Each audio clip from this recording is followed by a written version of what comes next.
Aloha, inspired moneymaker. If time is the ultimate asset, what if you could radically extend it? I'm advisor Andy, and this is Inspired Money. Today's a special episode. We're exploring 3 pillars that define a life well lived: longevity, happiness, and legacy. In part 1, we go where many financial conversations never go, the edge of longevity science with Dr. Aubrey de Grey. In part 2, we'll unpack the science of happiness and money, why more isn't always better, and how our hidden money scripts shape our well-being. And then in part 3, we'll tackle legacy, not just passing on assets, but passing on meaning. But it all starts here with a fundamental question. What if you had a lot more time? Not just longer, but healthier, sharper, more capable. What if aging isn't something that we accept, but something we engineer? But first, a really quick word from our sponsor. This episode is brought to you by Runnymede Capital Management. Here's the truth. Most financial plans are built on 2 assumptions: when you'll retire and when you'll die. If you want to make it rhyme, when you'll retire and when you'll expire. But what if one of those assumptions is about to change dramatically? Whether you're planning for 30 years or 130 years, it starts with a plan. Get your free 3-minute financial plan at inspiredmoney.fm/getplan. Now, today's guest is Dr. Aubrey de Grey. He is a biomedical gerontologist and founder of the LEV Foundation, a research charity focused on repairing the cellular damage that causes aging and pushing toward a future where extending human health span isn't just possible, but practical. In this conversation, we will explore a radical idea that your body is your most important asset, and longevity may be the ultimate form of wealth. Let's bring in Aubrey. Aubrey, welcome back. Great to have you again. Thank you for having me. Yes, great to be here. Looking forward to this conversation. Let's begin. We're going to go straight into segment 1. If we view the body as high-performance hardware, then aging is simply an accumulation of damage that requires an engineering solution. We are treating Healthspan as our most critical asset protection pillar. By mapping biological decay as a manageable maintenance schedule, the grounded visionary ensures they are present to witness the legacy they've built. It is the transition from theoretical science to an investable life strategy.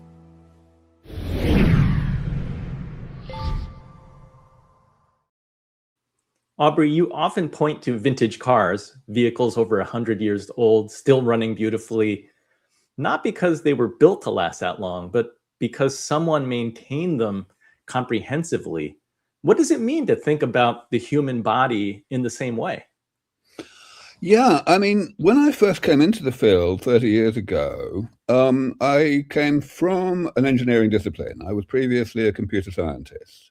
And that really is what led me to realize that people who were studying the biology of aging were not viewing the body as a machine.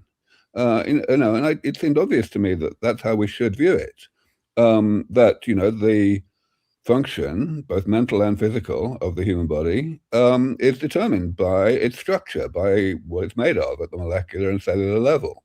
And therefore, that preventative maintenance, repairing and restoring that structure to how it was at an earlier age in young adulthood is going to be the most effective way to maintain function, in just the same way as it is for a car. It seems so obvious to me, but it did take several years for me to bring the field around to that point of view. So if the body accumulates damage, I think most of us will agree, because as we age, we can see and feel it. If in principle, we can repair that damage, I know that you've categorized this into 7 types of damage. Without getting too deep into the biochemistry, can you walk us through 1 or 2 examples of damage that our listeners are accumulating right now and what repair might look like for each? Yeah, absolutely. Some of them are easier to explain to a non-biologist than others. So let me start with a couple of really simple ones. The number one cause of blindness in the elderly is something that I think pretty much everyone's familiar with. It's something called macular degeneration. What goes on there is that there are cells in the back of the eye, the photoreceptor cells, which die and therefore cannot absorb light and transmit signals to the brain. And they do so because they have support cells behind them that die first. Those support cells die because of the accumulation of indigestible waste products that come from the normal process of vision, the chemistry of vision, if you like.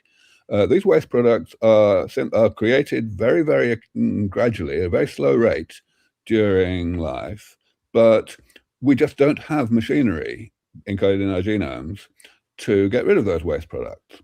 So they gradually accumulate in these cells at the back of the eye. And eventually there's so much junk that the cell doesn't work anymore and it keels over. So the idea, of course, is to remove that junk before the cells keel over. A certain amount of junk is completely harmless, in the same way that, if you take the garbage out of your kitchen once a week, that's fine. It's only when you don't do it for a month that you have a problem. So I thought of the idea about 27 years ago, that we might be able to identify enzymes in the environment, in microbes, bacteria or fungi, that would be able to break down these materials that accumulate in the back of the eye, and indeed other parts of the body, but I'm using this as an example. And sure enough, it turns out that such enzymes exist, and I and my research teams were able to take that forward, and now we are in a pretty good position in that regard. We have enzymes that work. The startup company that I spun out from my previous organization to focus on this, looks like it's about to be sold to Big Pharma, so it's all going quite nicely. That's one simple example of damage accumulation that happens as a consequence of the body's normal operation, and it can be repaired, and by repairing it, we extend the body's normal operation. Another great example is Parkinson's disease. And this is a different kind of damage. This is not the accumulation of a waste product, but actually the loss of something that we need. So, that's still damage, in the same way that, if the tiles come off your roof in a storm, that's damage, even though it's something being taken away rather than something being added. Anyway, what happens is there's a particular type of cell in the brain called a dopaminergic neuron, and these exist only in one small part of the brain. And turns out dopaminergic neurons do a lot of work. They are very hard. They're pushed very hard during life, and the result is they die more rapidly, more frequently than other neurons in the brain, and that's a problem. But again, it's only a problem when too many die. So all of us, by old age, have lost maybe a quarter of the dopaminergic neurons that we had in early adulthood. But a quarter is fine. The system is set up with that amount of margin of error, so to speak, that amount of buffering capacity. But of course, as with everything in aging, some things happen faster than others. Some things happen in some people faster than in other people. And some people have lost maybe 3/4 of their dopaminergic neurons by old age. And that means they don't make enough dopamine. So we get Parkinson's disease. And the fix for that, of course, is stem cell therapy, to put cells back into the place in the brain that matters, and make sure that they're the right kind of cell, so that they know what to do to divide and differentiate to become replacements for the cells that the body is not replacing on its own. And this works. It worked occasionally when it was first tried 30 odd years ago, in Sweden, actually. But back then we knew very, very little about how to make sure that we were injecting the right kind of stem cell, so it only occasionally worked. But these days we know lots and lots about how to manipulate stem cells in the laboratory before we inject them, and so this whole thing is moving forward very fast. There are literally half a dozen clinical trials going on right now, or about to begin, looking at this kind of approach, and everyone's very optimistic. It's fascinating. So you've established the engineering framework that aging is damage as repairable. But there's another dimension here. It's not just about the years of life, it's about the quality of those years, the energy, the clarity, the capacity to navigate complexity. Let's go there in the next segment. Yeah. At the cellular level, wealth is energy. We are looking at the power plants of our cells, the mitochondria, and how securing their function secures our long horizon stewardship. The goal is a quantum longevity play, possessing the wisdom of a 75-year-old while maintaining the biological resilience of a 25-year-old. When the body's power plant is secure, the mind remains sharp enough to navigate the complexities of this agentic era.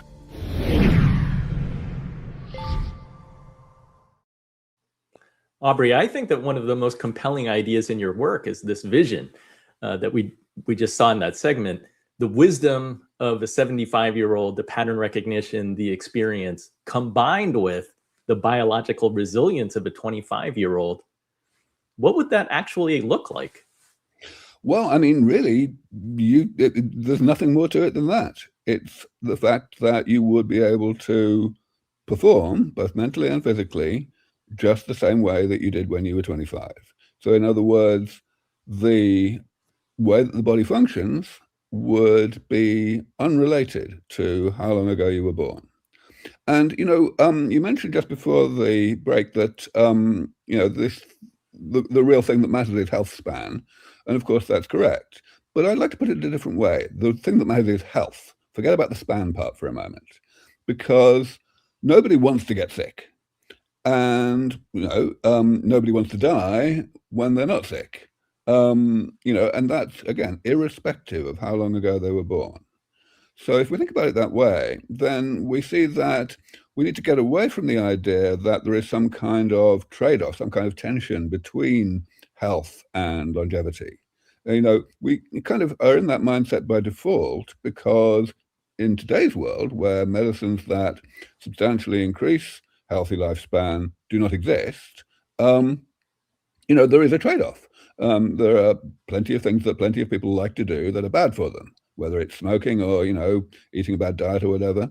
And so there is a trade-off between quality and quantity.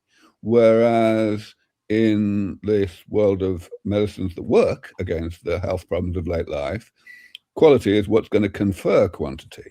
So I get quite frustrated when people say, oh, we mustn't think about lifespan, we should only think about health span.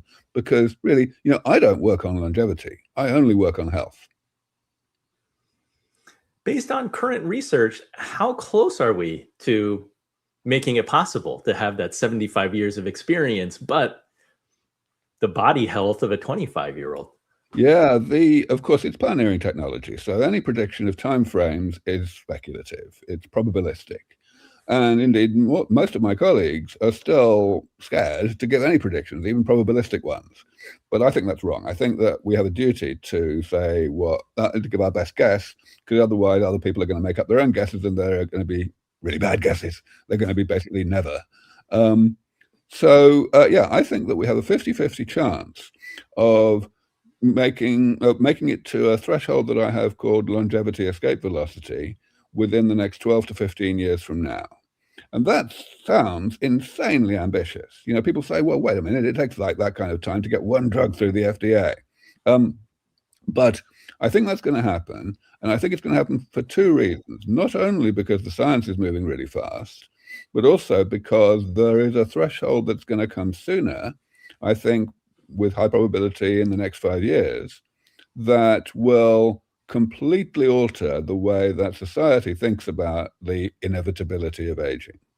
The slogan that I have these days that I use is what's going to happen is aging is going to become the new COVID, and society is going to embrace completely different behavior for as long as it takes to bring aging under comprehensive medical control in exactly the same way that we did 6 years ago.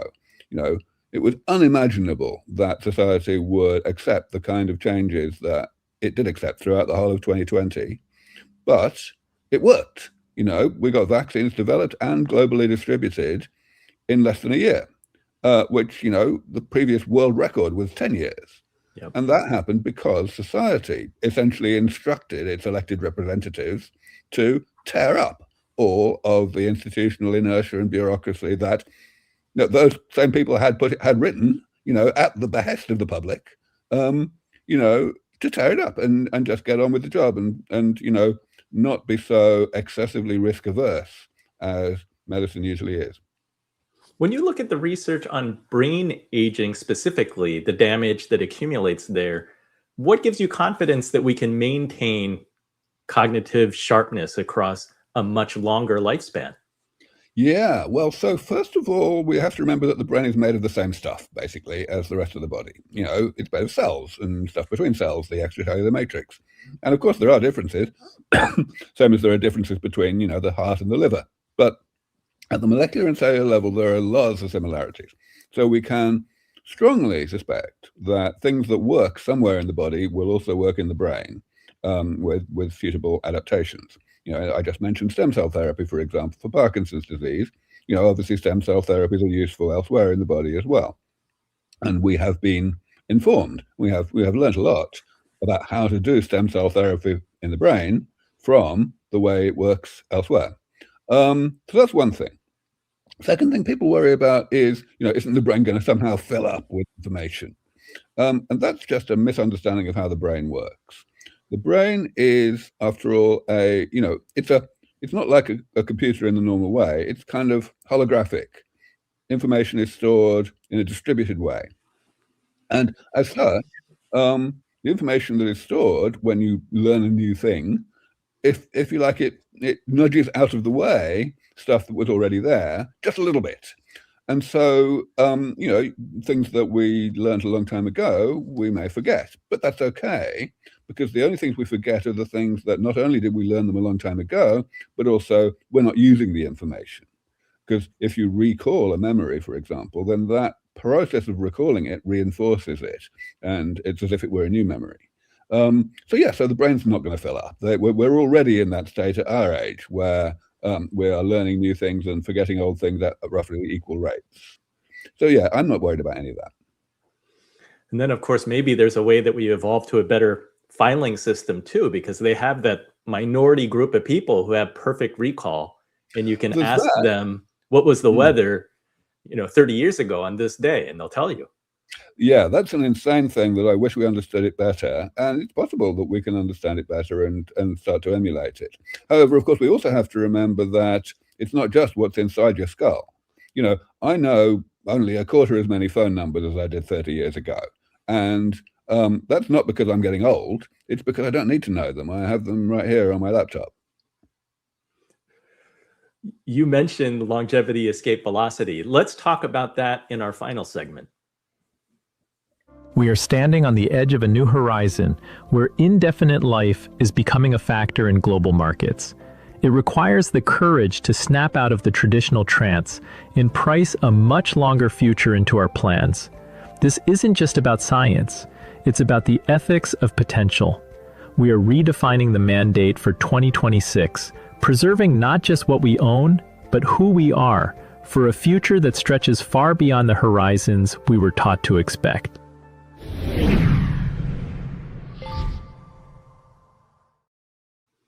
So you mentioned the term longevity escape velocity. It's the point where medicine is adding more than 1 year of healthy life for every year that passes, where we stay ahead of aging rather than losing ground to it. You also mentioned the 12 to 15 year possibility. What has to happen? What milestones do we look out for? Well, longevity escape velocity will be achieved by the development of a portfolio, a variety of different medicines that repair different types of damage in the body. And they will all be applied to the same people at the same time, so as to tick all the boxes, basically, to ensure that none of the types of damage that eventually make us sick and kill us when they get abundant enough ever does get abundant enough. But I want to take this moment to push back on one aspect of the premise of this whole discussion that we're having, which is the idea of planning. I'm actually not in favor of long-term planning. And the reason I'm not is because I'm very aware of unknown unknowns. I think that it would have been rather unlikely for anybody 50 years ago to imagine the internet as it is today. And of course it's accelerating with the advent of AI and the progress that's being made. Even rather conservative entities like the UN are saying that most jobs that exist today won't exist in 2050, which is not very long away. So I think in general, it's best to focus on the near-term planning, make sure that you stay healthy and don't die of anything stupid like being hit by a truck. But in terms of the long term, the things we don't know about how society is going to work, and certainly about how the economy is going to work, are so enormous that what's best is just to put oneself into a position to be nimble, to be able to respond to whatever does happen. You're suggesting that the potential quantum leaps are so great, it makes it almost impossible to do that long-term planning. Exactly. I think that, it's always good to have money in the bank, but it's also always good to have an impact. So I've never had money in the bank. And the reason I haven't is two things. Number one, I'm not very good at making money. And number two, I am very good at figuring out how to spend money in an impactful way. And so I partner with people who have the opposite situation, who are better at making money than knowing how to spend it. And I persuade them that I know how to spend it, and they let me. That's how I've operated all this time. But yeah, I mean, when my mother died 15 years ago, she left me plenty of money, something like, I guess about $16.5 million. And I gave more than 3/4 of it to my foundation, which was able to double its research budget for 5 years. That money ran out 10 years ago, but of course, we've kept going. And I always think that for me, the best thing to do is to fly by the seat of my pants financially, and to have as much impact as I can with whatever funds people are generous enough to put at my disposal. Makes sense. So know your strengths and lean into them, and have a good network of people with skill sets that are different than yours. Exactly. Aubrey, as there are these significant advances in healthcare, in medicine, is there a risk that there's a biological class divide where this engineering becomes a gated asset for the very wealthy? Because we've seen this, I think we've seen a growing inequality in income globally. Mm-hmm. Yeah, so people ask this all the time, but I'm absolutely certain that there's no chance whatsoever of this happening. I'm absolutely certain that these treatments will become available to everybody who is old enough to need them, regardless of ability to pay, almost as soon as they become available to anybody. And the reason I'm so sure of that is the straightforward mercenary economics. The fact that aging as we have it today, when we don't have these medicines for anybody, is insanely expensive. It accounts for the vast majority of the medical budget of the Western world, and even of the developing world. So that means that it would be economically suicidal for any government not to, pull the levers and twiddle the knobs that were necessary, whether it's at the level of taxation changes or subsidies or whatever, to ensure that everybody who's old enough to need these treatments gets them. And of course, there's going to need that prosperity that comes from that, from saving all the money, because of course it will be relatively expensive to provide these treatments at first, because they're going to be novel, and everything novel is expensive, but still far less expensive than what we're spending otherwise. So these therapies will pay for themselves many times over really fast. So yes, it would be economically suicidal for any government not to ensure that that this is the case, and to let the markets do their thing. And I try to get this across to people all the time. It's hard. People just can't even really imagine it, because of course most things are limited by ability to pay, especially in certain countries like the USA. But at the end of the day, the things that are limited are the things that people don't mind too much about. Not many people lose sleep over the fact that they can't afford a yacht. And it's the same, I mean, even in the US, basic education is free for everybody. And that's because people want it to be free. I mean, it's too basic, that's for sure, but it's free. It's the same thing. Well, thank you, Aubrey.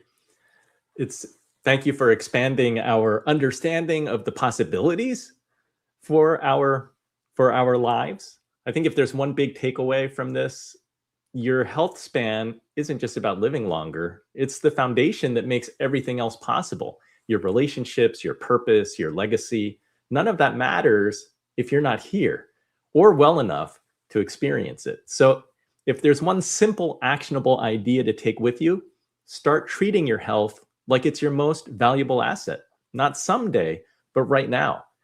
That could mean protecting your energy, prioritizing sleep, investing in prevention, or just asking, am I making decisions today that my future self will thank me for? Because if time is the ultimate asset, then how you care for your body determines how much of it you actually get.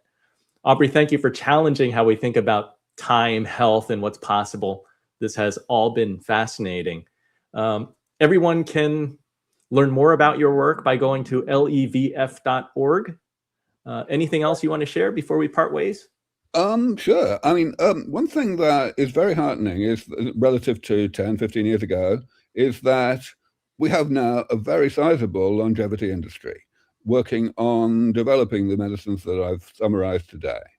The only real problem is that the enormously increased amount of money that's in this field is very unevenly distributed. There are still some areas which are not getting anywhere near the funding that would be necessary to make them go at the speeds that the difficulty of the science imposes. And I work still on those things. So, that's why I still lead a nonprofit rather than going into the private sector. This is something that, is easy to overlook. People will think, this is something that's already now got its own momentum. It's not important to come in and make a difference. But I assure you that philanthropic contributions to this field can still make an enormous difference to how quickly we bring aging under comprehensive medical control and how many lives we end up saving as a result. Well, thank you for your time today. Keep in touch. We look forward to seeing what your work continues to reveal to us. And thank you so much. Thank you, Andy. Now, living longer is one thing, but what makes a long life worth living? If we zoom out from how long we live, the next question is just important. What if everything you've been told about money and happiness is backwards? We spend our lives chasing more income, more assets, more security, thinking that's the path to a better life. But what if the real driver of fulfillment isn't how much you have, but how you think about it, use it, and ultimately give it meaning? Because for most people, the real force shaping their financial life isn't visible. It's the subconscious money scripts running in the background. In this conversation, we're going to unpack how those patterns form, how to break them, and why shifting from accumulation to purpose and even generosity can fundamentally change how rich your life feels. Let's bring in our panelists. We have Paul G. Schervish back on the show, Professor Emeritus at Boston College and a pioneering authority on the moral and spiritual dimensions of wealth and philanthropy. Paul, we didn't get to sound check you. I hope you're not hearing an echo today.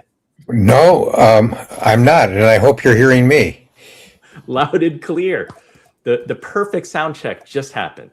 We have Megan McCoy back on the show, assistant professor at Kansas State University, and expert in financial therapy, specializing in how money shapes behavior and relationships.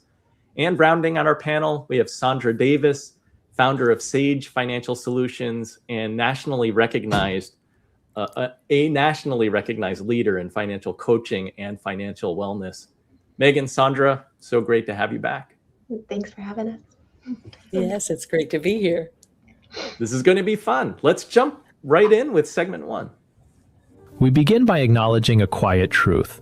The numbers on a screen are often a mask for the scripts written in our childhood. When we chase accumulation without an internal compass, we find ourselves on a treadmill that moves faster as we run, yet goes nowhere. This is the moment we stop running. We are shifting the focus from the external market to the internal landscape, auditing the subconscious patterns, the money scripts that dictate our sense of security.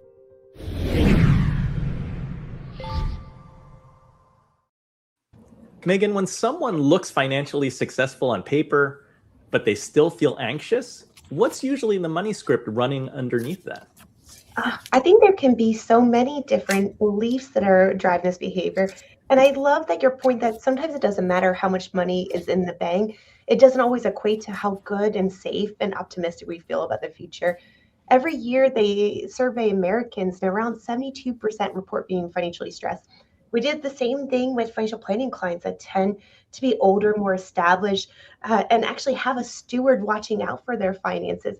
And the level of financial anxiety was only 1% left. 71% of those individuals were still feeling financial anxiety despite having a little bit more financial money in the bank.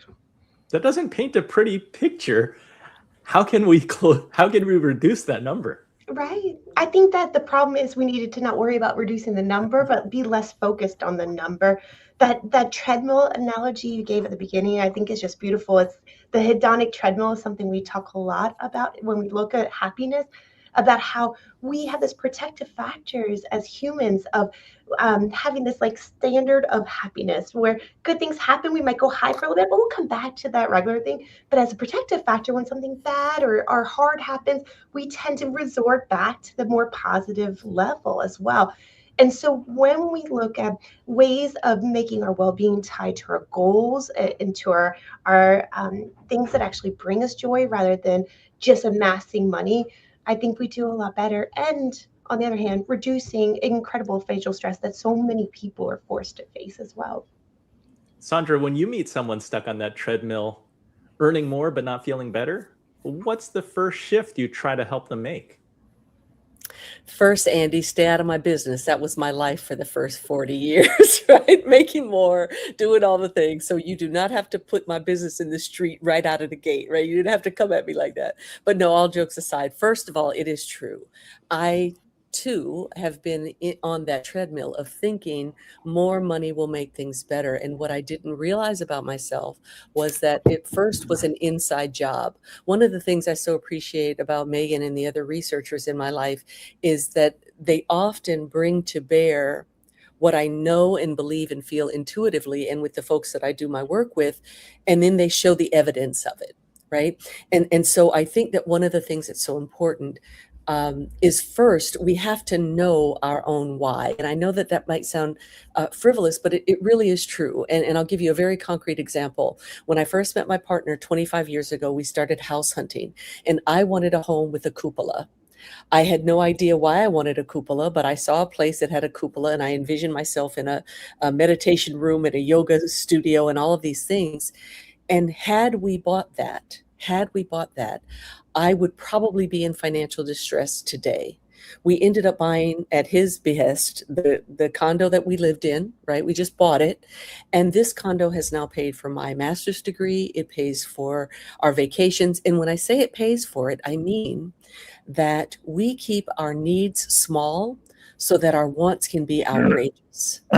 So it's just this understanding that what I thought mattered didn't matter as much. So what I do when I'm working with folks is first we explore, when you think about the what, let's go to the why.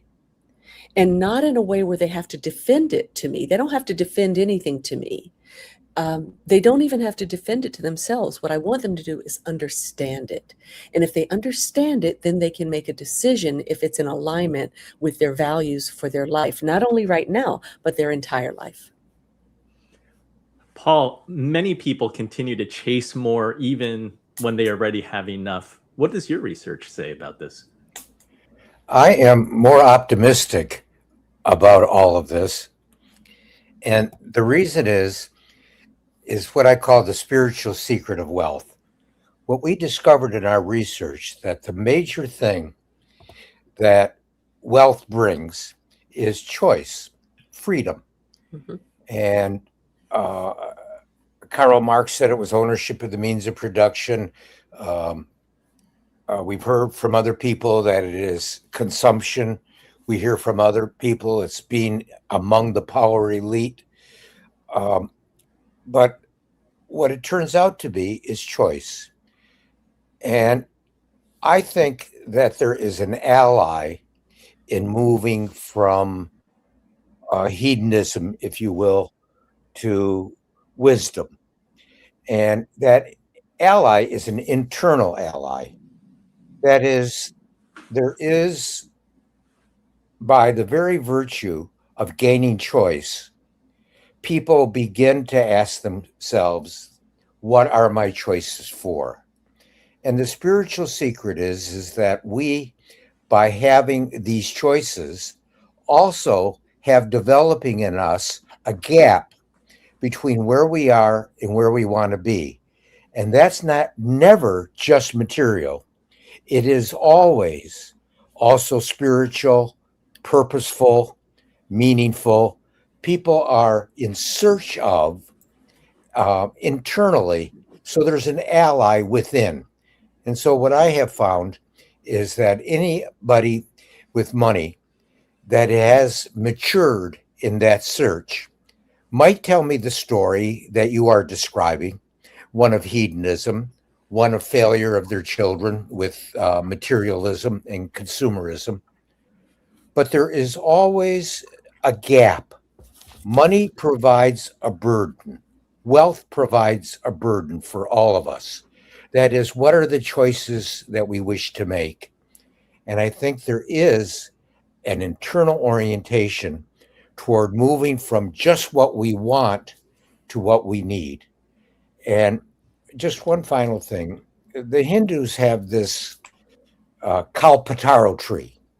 It's called the wishing tree. And I guess there's a little sign next to it, or the people know you can have what you want. An ally in that search is once you can have what you want, your wants also search for deeper meanings and purposes. That's a beautiful thought. Let's move on to the next segment. True prosperity isn't a correlated asset. It is a psychological orientation. It is the ability to look at financial gains not as the end goal, but as the fuel for a life defined by purpose. We are reclaiming the cognitive bandwidth lost to scarcity. By aligning our spending with our deepest values, we transform wealth from a source of anxiety into a stable foundation for a regret-free existence.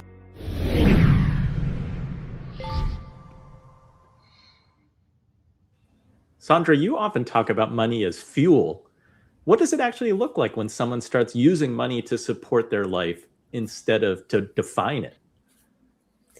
Yeah, that's also an interesting concept, Andy, because often people think something will be different. If I have more, it will mean. And so that's really where I start with folks. What will it mean when you have more? What does it mean now that you do? What does it say for you? What does it say about, as the doctor just spoke about having more choice, right? I think the rub that I notice is that often when people do have more, the thing that they were really diligent about saving for, their perspective about it can change. And so, yes, it can be fuel. I often, usually when financial planners refer their clients to me for coaching, it's often, well, the client achieved all their goals. They can retire, they can do all of the things, they can travel, they can do all the stuff that they retired for, and now they will not spend.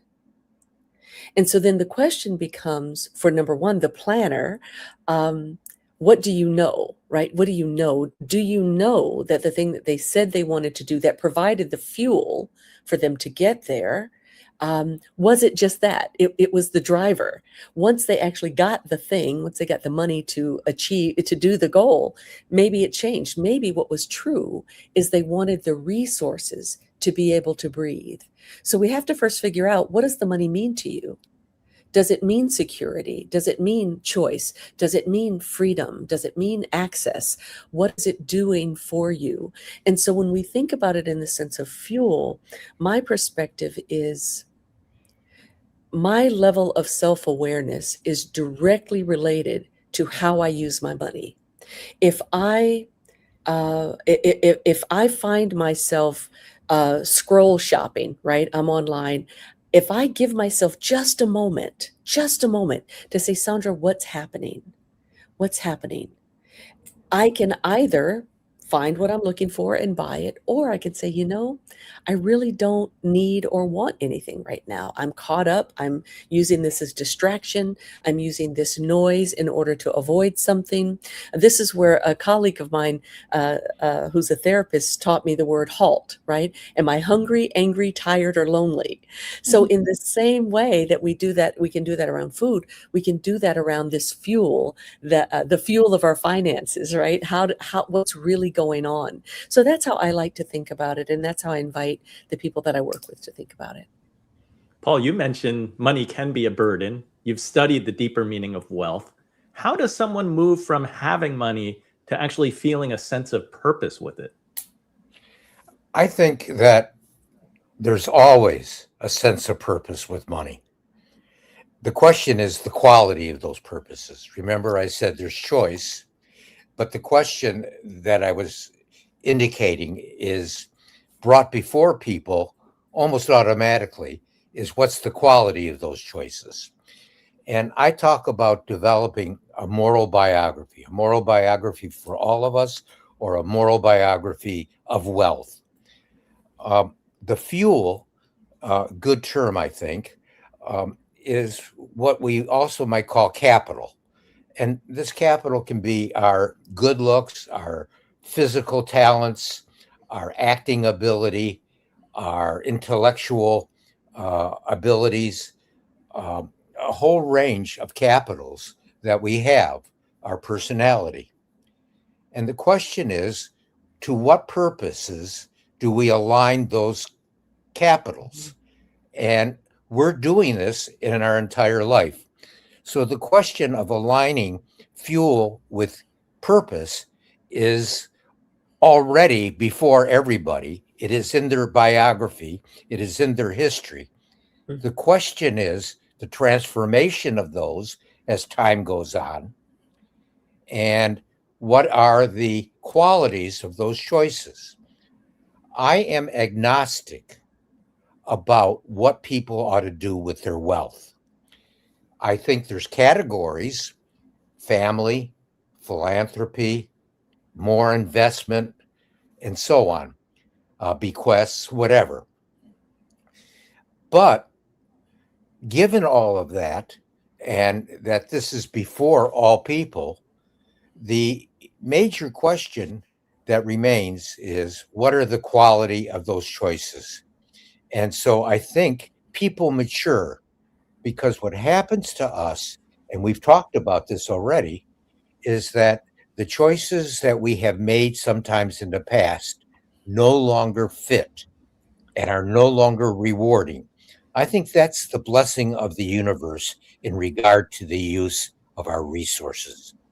That which is not very deep runs its course, and that we are invited. We don't always follow, but we are always invited. It comes before us. What are the deeper purposes for the use of our wealth? How do we use wealth as a means for deeper purposes? That's the major question of the 21st century for people of wealth. The problem is we have never had final and definite answers for that. And there is no one answer. Yes. So everybody has to figure it out for oneself. And it does speak to experience, because we earn experience by making all the mistakes of youth. We've all made stupid purchases. And it's later on that you have the wisdom to say, I should never have spent my money on those silly things. So your values do develop as you mature. Megan, what do you see with couples, especially, trying to reconnect spending with their values, especially if they've never clearly defined those values before? Oh, gosh, I think this is such a beautiful point, because I think many of us work towards goals that are like pushed upon us, like the noise of society. Like, we want this, you should need this, you should be pursuing these goals. And that gets muddled even more with the couple. And so I think what we see a lot in financial planning is that there's one partner who may be locked into saving and one partner that may not be. I think so often that's because the goal isn't resonating. And plus, we tend to think of goals in these very vague, like abstract thoughts, like I want to save for retirement, I want to save for a trip. But I think what happens is we don't drill down to the underlying values, that fuel that the other panelists are talking about, that is driving that. It's not the trip that you want, right? It's the experiences with your loved ones. It is experiencing the yummy food. It is seeing parts of beauty around the world. And sometimes couples, I think, talk too vague, and so you can't get both of them to buy in to the goals. So break down those shared passionate interests you guys share. Like my husband and I do a lottery ticket date, and we talk about, like, if money was no object, what would we do more of? Who would we spend more time with? What would we get rid of our plate?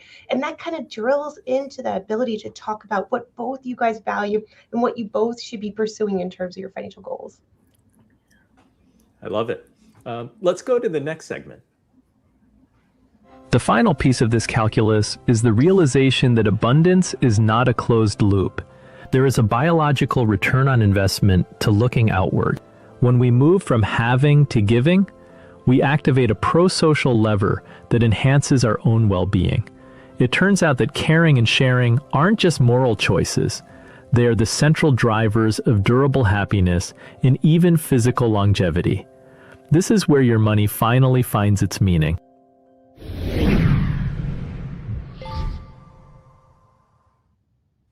Paul, you've said that giving isn't just generous, it's transformative. Why does helping others so often increase our own sense of well-being? Because that's the way we're made. We can start with Aristotle's notion of philia. And that term is his Greek word for friendship love. Friendship love is mutual nourishment, and it starts between parent and child. So this caring experience is not foreign. It is not something that we have to go across the sea to get. It is already, as Deuteronomy says, on our lips and in our hearts. And we start when we are very young in mutual nourishment relationships as a parent ourselves, as a partner, as a friend, and as a child. And in that natural reality, the question becomes, what do we do with others? I want to insist that caring relationships is the goal of our life. Friendship, love, mutual nourishment is the goal of our life.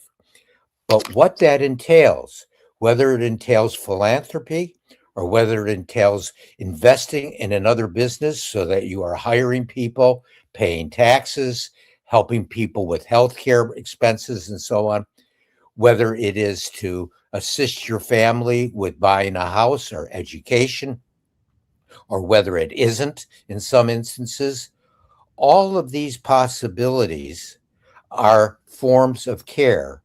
If you're trying to do what this Jesuit philosopher Jules Toner said, attempt to meet the true needs of others. It is always a question of what the true needs of others are. But that's the right question to ask. And we have to engage in that process no matter what the specifics are. So I don't prioritize giving away. I don't prioritize philanthropy. I prioritize care, meeting the true needs of others with your talents and with your inspirations. Caring. Saundra, what happens when someone shifts from keeping score to actually giving? What changes for them? Well, what I'd like to do here is get Megan in here because she has something she wants to say, and I want to hear it. I got so excited when you started talking, Paul. That idea of, like, even the smaller gifts, taking a friend out for coffee, buying something that is thoughtful for your loved ones, like those even smaller moments of using your money to give a gift to others has been proved so many times. Like, I love the study where they go to college campuses and they give half the college kids money to spend on themselves, half the college kids money to spend on others, and say, we're going to call you up and test who's happier. And every single time, the college kids who bought their friends a beer or pizza is happier than those who bought it for themselves. Even when they tell them in advance, they'll say, hey, we've done this study at 100 different campuses, and I can tell you spending on others, we're going to be happier than those who spend on themselves. And they're like, that's true for other people, but I want to spend on myself. And they're still wrong. They're still happier when we use our money to protect, take care of, and make the world a better place. That's an amazing experiment. Why do you think that works psychologically? I think, like Paul has mentioned, we are pro-social creatures. I think it helps us feel connected. It creates community. It creates, in a more selfish way, like the Friends episode when it says there's no such thing as altruism. It builds this bi-directional relationships with others to get taken care of ourselves. I think there's so many ways, and that's why, like, there's fMRI studies that show that if you ask someone to give money in an fMRI, their happiness part of the brain lights up. Then if you give someone money and say, now you go donate the money I gave you, it still lights up. And then if you're like, I am forcing you to give money to someone else, it still lights up. It is the idea of being to help others, the idea that others may help you in the future. That pro-social relationship it gives us joy. Yeah, somebody told me that chemically, when you're generous, like you can't be generous and then have cortisol, the stress hormone, running through your body. You get dopamine because you helped somebody, even if you just held the door. So if you're feeling stressed, if you're generous, that's the cure to solve your stress and to make you happy. What are your thoughts, Saundra? Yeah, so the one of the reasons that I love this, first of all, just seeing Megan light up that way was really exciting for me. I love that. The second thing is, this is also happening in the inverse. There are some people, particularly in lower resourced communities, where there's someone that they feel that they're always giving, they're always taking care of others, they're always doing something for others. And then when people try to help them, they're very reluctant to accept. So they're great to give, easy to give, but when it comes to receiving, it can be harder. And so one of the things that I have in that conversation is, when you give to someone else, what happens for you? And they say exactly what Paul and Megan just said. I feel light, I feel enthusiastic, I feel happy. Even if it's something small, I feel happy. And so then I ask, so then what do you think you're taking away from the folks who want to offer something to you? And that's when they get it. Oh, so this is mutual. This is us in community. And one of the things that I think is so important is that giving can be this reciprocal. It's not tit for tat. It's not I did this, so you did this. It is more giving what we want to give freely, right? And also knowing how to accept what others might want to give us freely. So where does all of this tie back to wealth and money? A lot of times we think about money as a problem. We think wealth is about a problem, because then we become the ATM in our family. We become the go-to person. And we can begin to shift that kind of thinking so that it doesn't feel like a burden. It doesn't feel like it as the song says, more money, more problems, right? We can navigate these things in a way that we can feel our true essence of community, and have it be reciprocal, rather than feeling like because we have wealth or because we're in a position to do so, it is our responsibility to do everything for everyone all the time and not give back for ourselves. And so I think that that's also a really important aspect of it, that being able to share is also sharing that vulnerability of, hey, listen, I need sometimes too. It might not always be dollars and cents, but sometimes make me a cup of coffee if you can't buy me one, right? And so there are different ways that we can build that community. It's a powerful reminder that it is a two-way street, and yin yang comes to mind. You can't have that out of balance. You need two parties. And sometimes we're so reluctant even to accept a compliment. So you need to be reminded to say, okay, I'm happy to receive as well as to give. Paul, did you have a thought? Well, there's the universal experience, except for the people that have suffered great distress in their lives. And there are many people like that. But most of us have the experience of receiving before we are giving. Our birth, being taken care of, being nourished. And the dynamic is that when we learn to receive, then we are better able to be empathetic toward others. It is an interesting thing that some of us, and this is what's been said, some of us find it more difficult to receive than to give. But once we realize that we are receivers, that opens up great gratitude, which is one of the great mobilizing experiences for care of other people. Yeah, I love it. I think that this has been such a powerful conversation. And I think because of the treadmill, too often we're not taking the time to actually think, be introspective, and reflect on what's valuable to us. So if I can just offer to the inspired moneymaker out there watching or listening, do a quick values audit. You know, you can look at your spending and look where your money is going and ask, does this actually reflect what matters to me most? If not, you can make small shifts and start to realign your financial life with a deeper sense of purpose. And as we referenced, this is an evolution. So when you're 20 years old, it doesn't look like what it may look like at 75 or 80. You will have gained experience and realized mistakes along the way.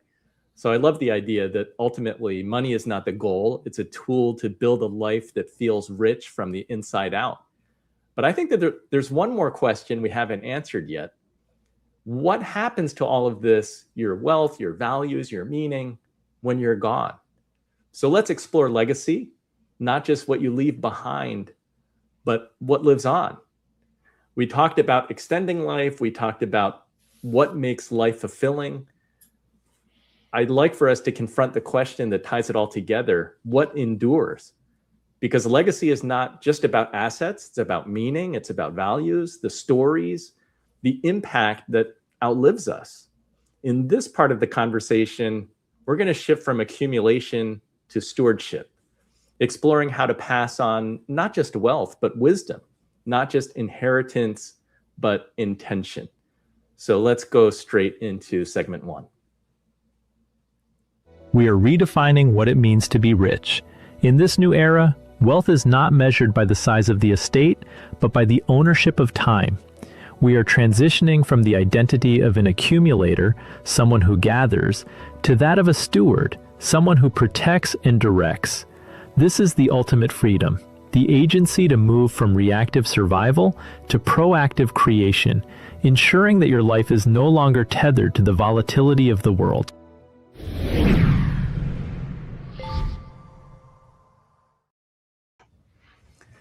Paul, talk about what it means to be rich. How do we redefine that? And think about that in longer terms beyond our lifetime.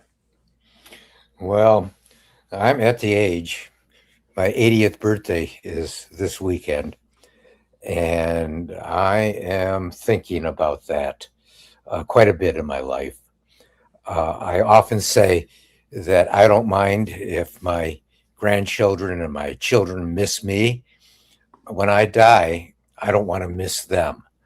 But your notion of legacy can be addressed, just as you have started to, by looking at the notion of what a legate is, a legatus for Caesar when he was sending a legate to another country.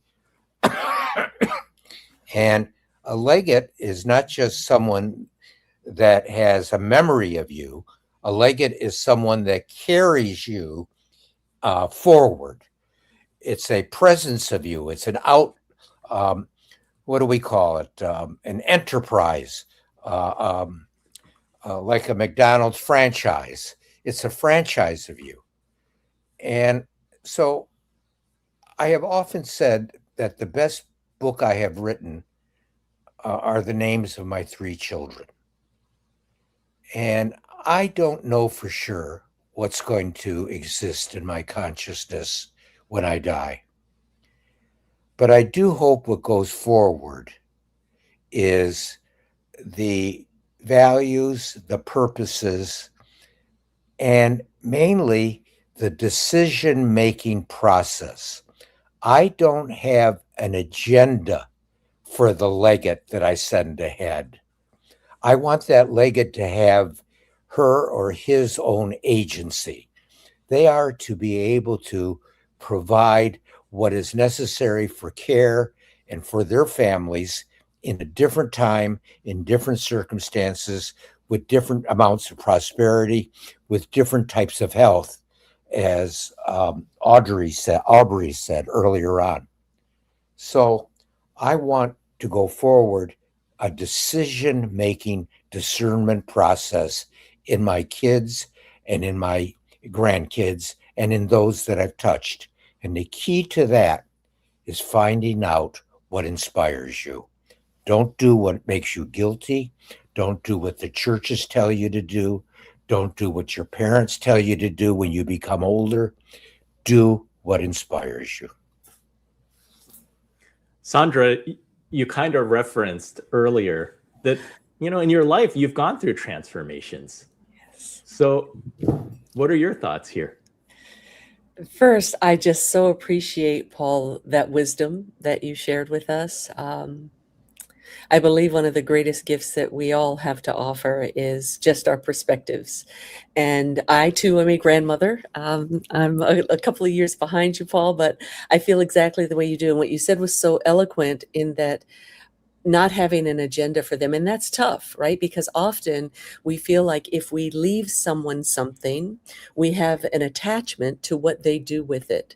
And when my grandchildren were young, I wasn't a financial planner back then, and I wasn't a coach. I didn't join this profession until I was I was 44. And my first grandchild was already born. The second one was like days old, an infant. And I never gave gifts. Not even from very young. And so I was the grandma who didn't give gifts, and they knew that. But what I did from very, very early is I would buy experiences. So every year we would have museum sponsorships. We would travel in different places of the country. We did a Black History tour when they were in the 4th and 5th grade, so that they could understand the history of our people, and from real time, not just in a book. And so we did a lot to make sure that they understood that what we valued most was time. And so time is what we spent on and with them. And even today, my grandchildren are now 26 down to 17 years old, and still what they value most. We still have Grandma Day, right? So my 26-year-old, 24 and 17-year-old grandchildren will still call me and say, it's time for Grandma Day. And so this is the gift of understanding what money means in my life. And admittedly, I've had some very tough financial times, and I've had some very prosperous financial times.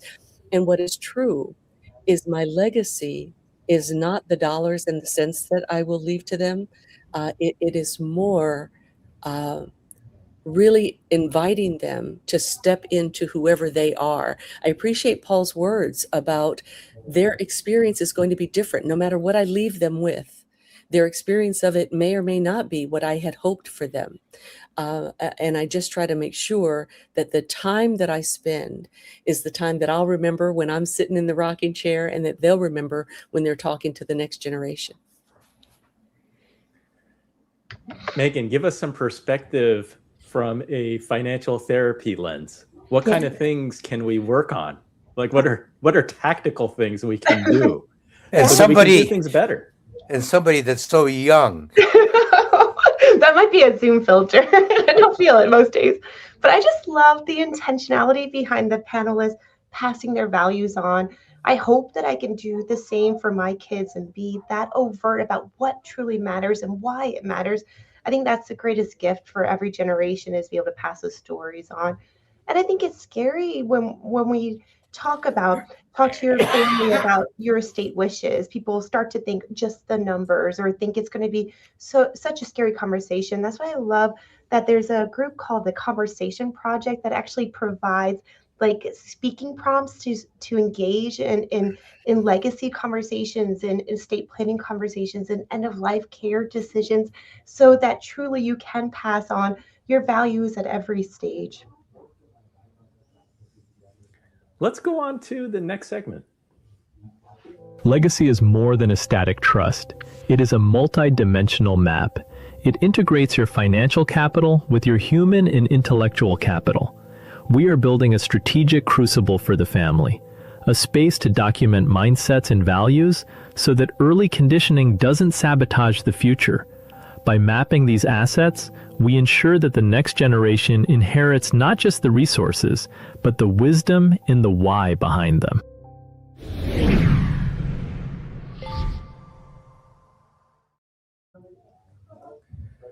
Saundra, how do we get into the why of what we want to pass on to our family members? So I think that's a touchy subject, Andy. I think that it can be touchy because my why may not be their why. And can I pass on my why, share my perspective, and what I am, the doors that I am trying to, in some cases, particularly in under-resourced communities or communities of color, there's doors I've had to kick in. Well, they may not want to walk through those doors. So, and I want them to understand what I do, why I do what I do, and what it means to me. And then they get to decide what are they going to do with that. So even with any resources that I'm leaving for them, I'm leaving it in mind of they're going to have to make the best decisions they can. Someone asked me, I was speaking at a financial planning conference last year, and I talked a little bit about my story, and my story has some painful parts. And someone stood up in the back of the room and said, well, Saundra, what would you say to that little girl? So I was 15 when I had my first big event that was harmful. And they said, well, what would you say to that little girl? And I said, I would not tell her a thing. That little girl was doing the best she could with what she had in the environment that she was in. And so the only thing that I would say to her is like what my mother and grandmother used to say to me is, keep on living, baby. Just keep on living. And sometimes we have to prepare the folks that we're close to. They may not always be younger. They may be our peers. They may be close in age and sometimes even older. Being able to accept people in their full self, their full being, and that they have a safety with us. Now, if we come with an agenda, if I have a perspective of what people should be doing, and I appreciate what Paul said about, we don't have to let our religious practices determine what we do with caring for others. We don't have to look to even our own parents or grandparents, our own family legacy to make decisions about what we do. We can define them for ourselves. The only thing I would say is make sure that you know your why and that you share your why without the expectation that people will follow in your footsteps. Megan, in couples, when there's a misalignment between me and meaning, how do you help couples through that, to navigate that?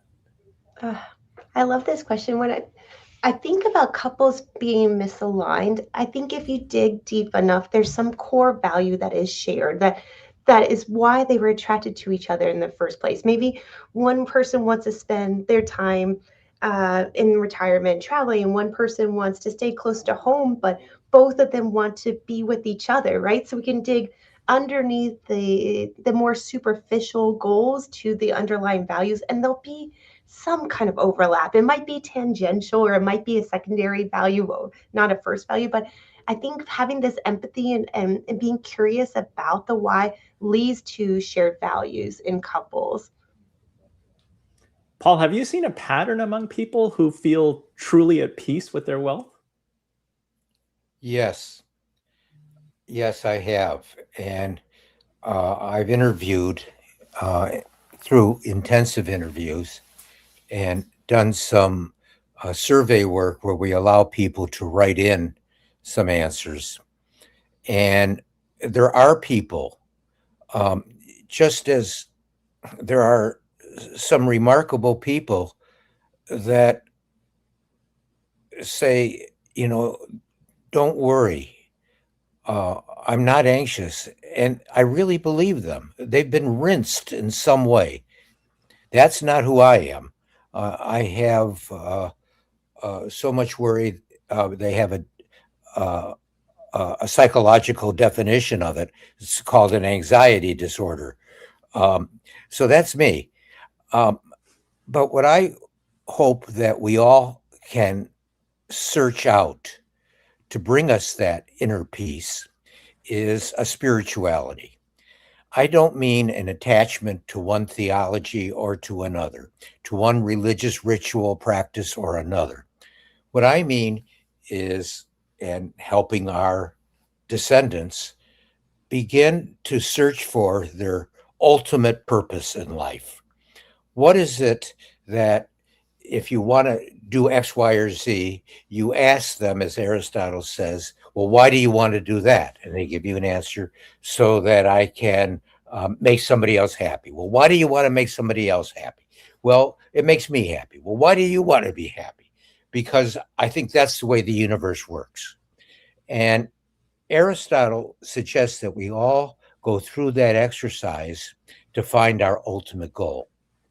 So I think spirituality is knowing and in search of our ultimate goal, in search of our ultimate origin, in search of our ultimate connection, and in search of our ultimate purpose. So it's our head, heart, and hands becoming alive. In the end, it's work on self. So I think that what we invite people to do is work on self. Saundra, what do you think? Were you expecting I to love talk it. about money and spirituality today?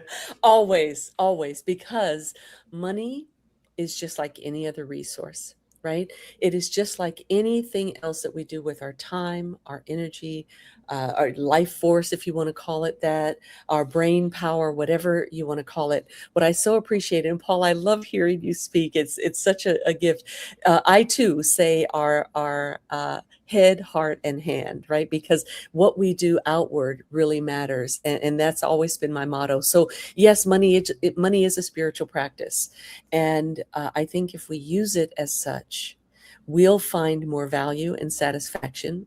I think the estate planning becomes a lot easier when we recognize that the accumulation of the dollars and cents in and of itself can often leave us feeling very neutral. And one of the reasons that I feel that way is when I first started in this profession 20 some years ago, I used to ask people, if you had $1 million, right? And so let's call it $1 million bill, right? And it was in a frame on the wall, and you could not do anything with it other than say, I have $1 million.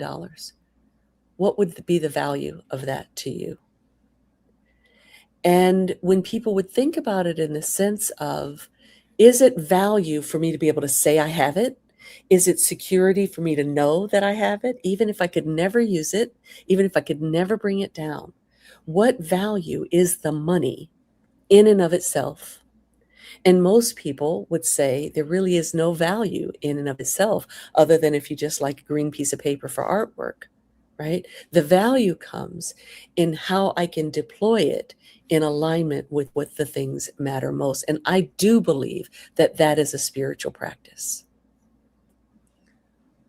Paul, do you think most people think that money is a spiritual practice? I don't think they have to think it. I think it is. It can be a spiritual practice that's debilitating. It can be a spiritual practice that's consoling and generative, but it's always a spiritual practice because it implies some orientation toward an ultimate end, an ultimate connection, an ultimate purpose, and an ultimate origin. And just let me add, for people that are listening that are religious, the thing that adds religion, what religion adds, or a belief in a deity, what that adds is all of that spirituality that I just talked about, plus bowing one's head. A religious aspect of all of this is a disposition of worship in addition to the spiritual practice. But it's a spiritual practice that can be either debilitating or generative. Beautifully said. Let's bring it home and go to the last segment. The final act of stewardship is estate proofing of philosophy. We are prioritizing blue chip values over blue chip assets. This is about creating a living source of inspiration, a guardianship over history that fosters autonomy and connection. When prosperity is anchored in social generosity and personal meaning, it becomes a durable asset that survives market cycles and thrives across generations.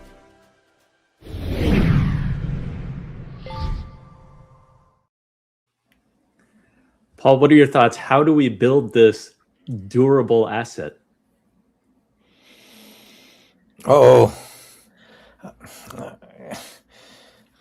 I think I've said it.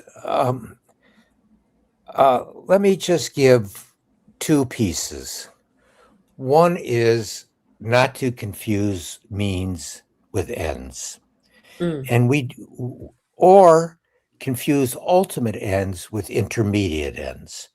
We often start out with an end, and we find out there's an end to which that becomes a means. So it can't be our ultimate end. So it becomes a means to the next deeper end. So the first point is, don't confuse means and ends, and always try to find ends. Secondly, I would say, I invite people to consider exchanging the notion of values for purposes. I know we've used them both here, but if I ask somebody, what is a value that you have? They're going to give me a noun. If I ask them a purpose, they're going to give me an infinitive phrase or a verb.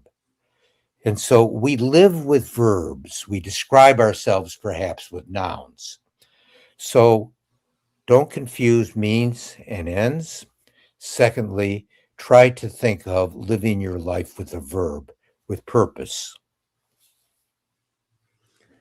Saundra, this idea of estate proofing a philosophy, it seems like, or it feels like,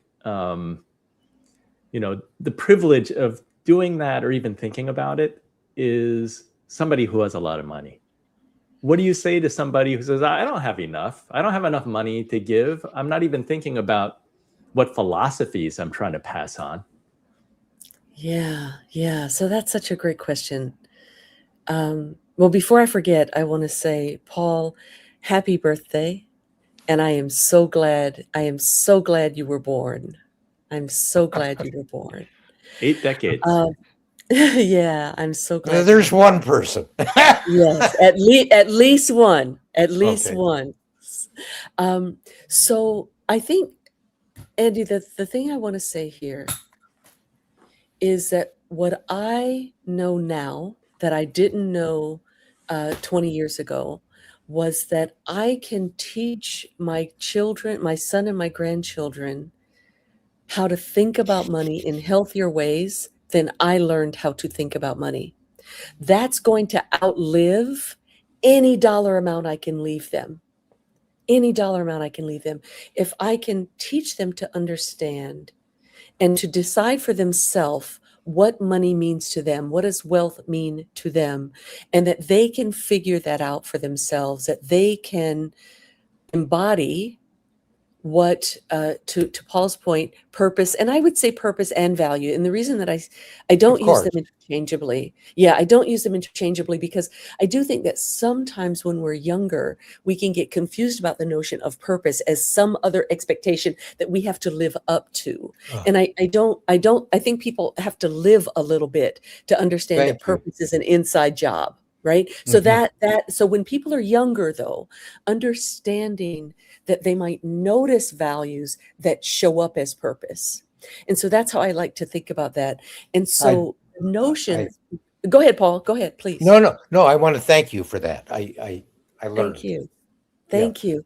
And That's so all. what I think the gift is that is beyond the dollars and the cents is when I've made money choices, whether I've been satisfied or dissatisfied with those choices, I can explain what was going on. right? If I've done something that I didn't think was the best money choice or a smart money choice, I now understand what was happening with me. And so that's the gift to my next generation.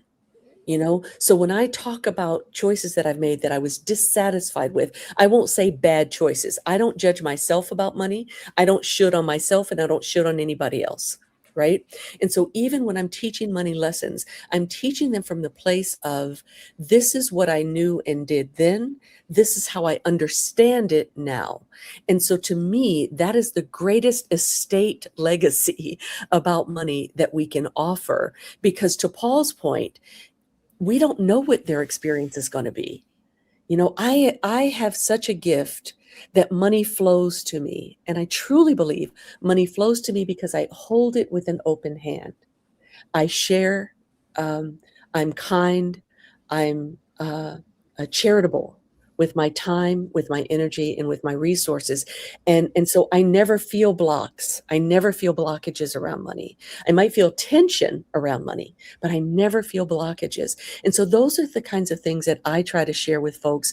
I know I'll never understand anyone else's position. I'll never walk a mile in anyone else's shoes. But what I can do is say, when you think about what gives you ease, when you think about what gives you hope, when something feels promising to you, think about how to pass that down. Because if you can pass that down, the money will take care of itself. Beautiful. Megan, you have children, right? Yes, I have 2 little girls. How do you think about, what do you want to teach them about prosperity and passing on social generosity and personal meaning?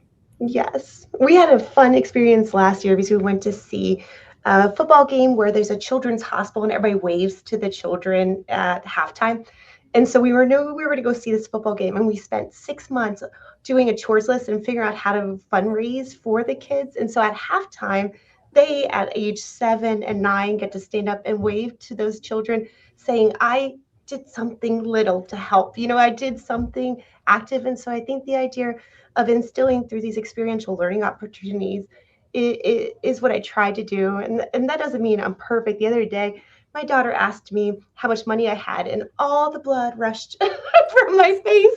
And I went through a long monologue about the goals that I'm saving for and how we're trying to protect them in case of emergencies and in case they want to go on to higher education. All this, I talked for way too long. And at the end, she goes, is that enough to buy me Pokemon cards? And I was like, nope. So there are still mistakes I made. But what I do is intentionally try to engage a conversation about money in ways that are developmentally appropriate for their ages at different times, and at least try to show that money is not the end goal, like we've talked about, but rather a tool that we can use towards our end goals. Well, I want to thank the panelists for such thoughtful and engaging conversation today. Thank you, Inspired Money Maker, for tuning in. I hope that you've enjoyed it as much as I have. This episode has given me so much to think about. It makes me think about, how do I want to pass on values to my children? I have 2 high schoolers and a middle schooler. And I think, as Saundra referenced today, I can't tell them what values they should have. It's so individualistic. But as a parent, I can do my best to expose them to as many ideas as possible, to have good communication and open communication so that we can discuss these things and reflect with one another. And ultimately, I think through those conversations, it'll become clear what I want to pass down. And if I can share something personal for a moment, my mom passed away in February, and we just had the memorial service last week. So this idea of legacy and what is it that you want to pass on, how are you remembered, is very fresh in my mind. And if I think about the memorial service that we had, again, it goes back to what Saundra said about investing in experiences and the stories, because those are the things that were talked about at the memorial service. No one's talking about money. Nobody's talking about, no one's talking about dollar signs. Everyone's talking about, what did grandma, how did we spend time together? What are our memories together? And what are the memories that will live on? So we just touched on so many important things in this conversation, so many big takeaways. I think even though we talked about money, happiness, and legacy, and we also talked about time, I think I'll leave it with perhaps the most important asset you'll ever own isn't money, it's your time. And how you steward it shapes not just your life, but the legacy that you leave behind. So an actionable thing for you to try today, audit your time like you audit your finances. Look at what you spend it on, what drains it, what multiplies it, and start redirecting it toward the people, projects, and purposes that matter most. We covered so much today: longevity, treating your health span as your most valuable asset, happiness, and aligning your money with meaning, not just accumulation. And then finally, legacy, living your values now, not just planning to pass them on. So I think here's the thread. Longevity gives you time. Happiness shows you what to do with it. And legacy ensures it matters beyond you. So pick just one insight today. Start there. Before we wrap up, I want to thank our incredible panel, Paul Schervish, Megan McCoy, Saundra Davis, for such thoughtful and meaningful conversation. If you want to learn more about their work, you can visit Paul at bc.edu/CWP. Megan is at k-state.edu, and Saundra at sagefinancialsolutions.org. I encourage you to check them out. Their work is making a real impact that was evident today. Thank you again for being here and sharing your insights, all of you. I'm Advisor Andy. This has been Inspired Money. Until next time, do something that scares you, because that's where the magic happens. Thanks, everyone.